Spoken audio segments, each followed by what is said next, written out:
Pandemic is one of the most influential and one of the most heavily criticized board games ever made. On one hand, it revolutionized the cooperative board game genre by giving players a limited number of actions each turn, forcing them to consistently choose between advancing their objectives or preventing imminent disasters, wherein lies the strategy. In this essay, I'd like to discuss one of the mechanics of the games which I personally think is genius, the criticisms, and then, in good game design fashion, propose my own solution to the game's fatal flaw. For those of you who aren't familiar, Pandemic is a board game where the players need to stop several deadly diseases, represented by colored cubes. The game asks players to manage cards in their hands as resources and use those to cure the diseases. In the meantime, if too many cubes amass on the board, especially in the concentrated areas, civilization collapses and the players all lose. This last part is especially important to the genius game mechanic I'd like to talk about.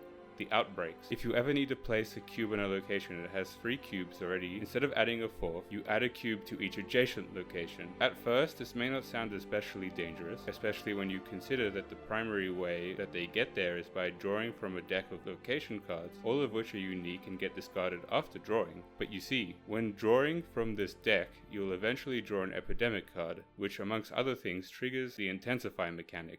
This mechanic compels you to shuffle discarded location cards and then place them back at the top of the deck. Intensify is brilliant for 2 reasons. Firstly, it can indirectly cause future outbreaks, which the players can only sustain a certain number of before they all lose. And secondly, it does an excellent job at building tension. Now every time you draw a card from the location deck, you already know what's coming up, and if you haven't taken care of it, outbreaks become almost inevitable.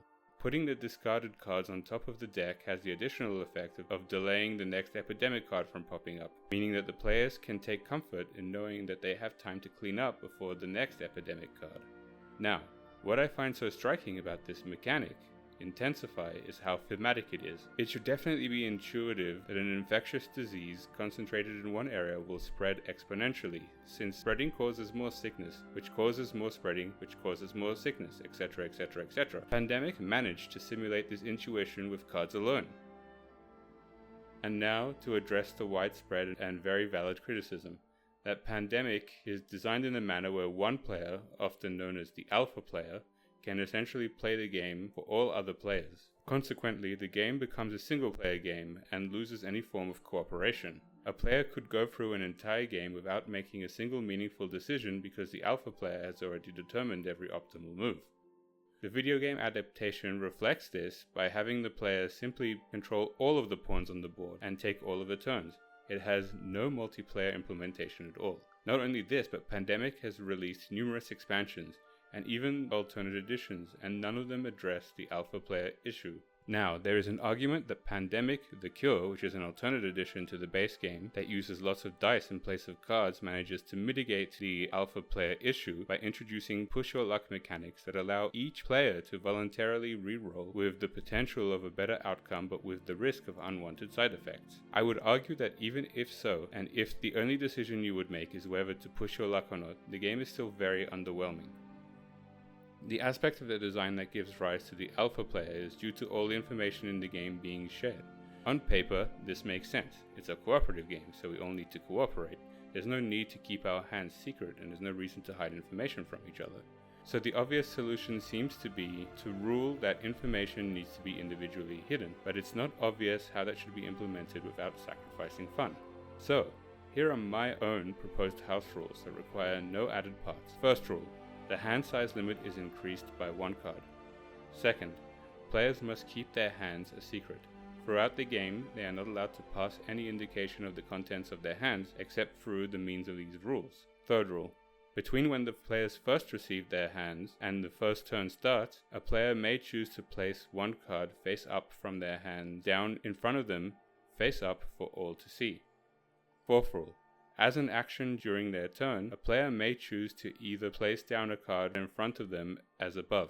There is no limit on how many cards a player can have in front of them, except for that those cards still are part of their hands, and so hand limits still apply. Fifth rule. As yet an additional action, a player could choose to find out if the location card that they are on is being held by another player in the following manner. A.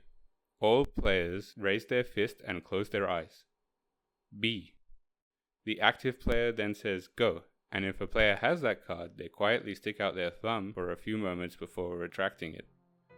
C. The active player then signals for everyone to open their eyes, and play continues as normal. The final rule.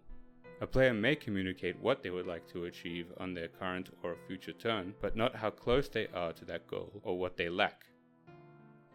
With these rules, every player will have their own information as well as shared information, meaning that no longer will one player be able to dictate the optimal game each time.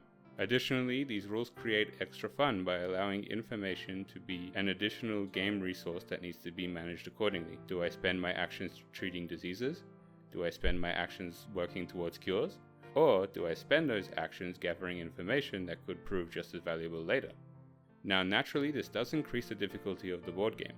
I personally have never had any issues with the difficulty, even despite its mechanics to adjust the difficulty, and I think that it is a worthy sacrifice to quell the game's largest shortcoming by far.